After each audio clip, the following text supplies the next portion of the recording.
ವಿಪಕ್ಷಗಳ ತೀವ್ರ ಪ್ರತಿಭಟನೆ ಹಾಗೂ ರಾಜಕೀಯ ಒತ್ತಡಕ್ಕೆ ಕೊನೆಗೂ ಮಣಿದಿರುವಂತಹ ಸಚಿವ ಬಿ ನಾಗೇಂದ್ರ ಅವರು ತಮ್ಮ ಸಚಿವ ಸ್ಥಾನಕ್ಕೆ ಅಧಿಕೃತ ರಾಜೀನಾಮೆಯನ್ನ ಸಲ್ಲಿಕೆ ಮಾಡಿದ್ದಾರೆ. ಆರಂಭದಲ್ಲಿ ರಾಜೀನಾಮೆ ನೀಡುವ ಪ್ರಶ್ನೆಯೇ ಇಲ್ಲ ಅಂತ ಪಟ್ಟು ಹಿಡಿದಿದ್ದ ನಾಗೇಂದ್ರ ಅವರು ಬದಲಾದ ರಾಜಕೀಯ ಪರಿಸ್ಥಿತಿಯಲ್ಲಿ ಕೊನೆಗೂ ಕೂಡ ತಮ್ಮ ಪತ್ರವನ್ನ ಹಸ್ತಾಂತರಿಸಿದ್ದಾರೆ ಎನ್ನುವ ಮಾಹಿತಿ ಉನ್ನತ ಮೂಲಗಳಿಂದ ತಿಳಿದು ಬಂದಿದೆ.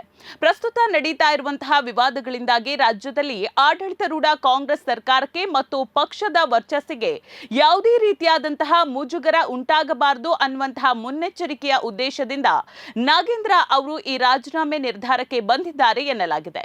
ಮೂಲಗಳ ಪ್ರಕಾರ ನಿನ್ನೆ ರಾತ್ರಿಯೇ ಅವರು ತಮ್ಮ ರಾಜೀನಾಮೆ ಪತ್ರವನ್ನ ಮುಖ್ಯಮಂತ್ರಿ ಡಿಕೆ ಶಿವಕುಮಾರ್ ಅವರಿಗೆ ಹಸ್ತಾಂತರಿಸಿದ್ದಾರೆ. ಪಕ್ಷದ ಮೇಲಿನ ತೀವ್ರ ನಿಗಾ ಹಾಗೂ ನೈತಿಕ ಹೊಣೆಗಾರಿಕೆಯ ಭಾಗವಾಗಿ ಈ ನಿರ್ಧಾರ ತೆಗೆದುಕೊಳ್ಳಲಾಗಿದೆ ಅಂತ ವಿಶ್ಲೇಷಿಸಲಾಗ್ತಾ ಇದೆ. ಇನ್ನು ನಾಗೇಂದ್ರ ಅವರು ತಮ್ಮ ರಾಜೀನಾಮೆ ಪತ್ರವನ್ನ ಸಲ್ಲಿಕೆ ಮಾಡಿದ್ರೂ ಕೂಡ ಈ ಪ್ರಕ್ರಿಯೆ ಪೂರ್ಣಗೊಳ್ಳೋದಕ್ಕೆ ರಾಜ್ಯಪಾಲರ ಅಧಿಕೃತ ಅಂಗೀಕಾರದ ಅಗತ್ಯ ಇದೆ. ಸಂವಿಧಾನಾತ್ಮಕ ನಿಯಮಗಳ ಪ್ರಕಾರ ಮುಖ್ಯಮಂತ್ರಿಗಳು ಈ ರಾಜೀನಾಮೆ ಪತ್ರವನ್ನ ಸ್ವೀಕರಿಸಿ ಅದನ್ನ ರಾಜ್ಯಪಾಲರ ಅನುಮೋದನೆಗೆ ರಾಜಭವನಕ್ಕೆ ಕಳುಹಿಸಿಕೊಡಬೇಕಾಗಿದೆ.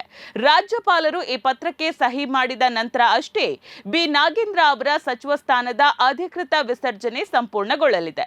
ಮತ್ತೊಂದು ಕಡೆಯಲ್ಲಿ ನಾಗೇಂದ್ರ ಅವರ ರಾಜೀನಾಮೆ ಪತ್ರವನ್ನ ತಕ್ಷಣವೇ ಅಂಗೀಕರಿಸಿ ರಾಜ್ಯಪಾಲರಿಗೆ ರವಾನಿಸಬೇಕೆ ಅಥವಾ ಇದನ್ನ ತಿರಸ್ಕರಿಸಿ ಅವರನ್ನ ಸಚಿವ ಸಂಪುಟದಲ್ಲೇ ಮುಂದುವರಿಸಬೇಕೆ ಅನ್ನುವಂತಹ ವಿಚಾರದಲ್ಲಿ ಕಾಂಗ್ರೆಸ್ ಹೈಕಮಾಂಡ್ ಹಾಗೂ ನಾಯಕತ್ವ ತೀವ್ರ ಗೊಂದಲದಲ್ಲಿದೆ.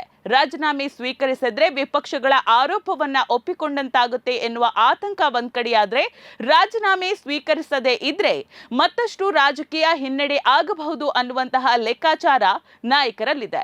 ಹೀಗಾಗಿ ಹೈಕಮಾಂಡ್ ಸೂಚನೆಯಂತೆ ಅಂತಿಮ ತೀರ್ಮಾನ ಕೈಗೊಳ್ಳಬೇಕು ಅಂತ ನಾಯಕರು ಸಮಾಲೋಚನೆಯನ್ನ ನಡೆಸ್ತಾ ಇದ್ದಾರೆ.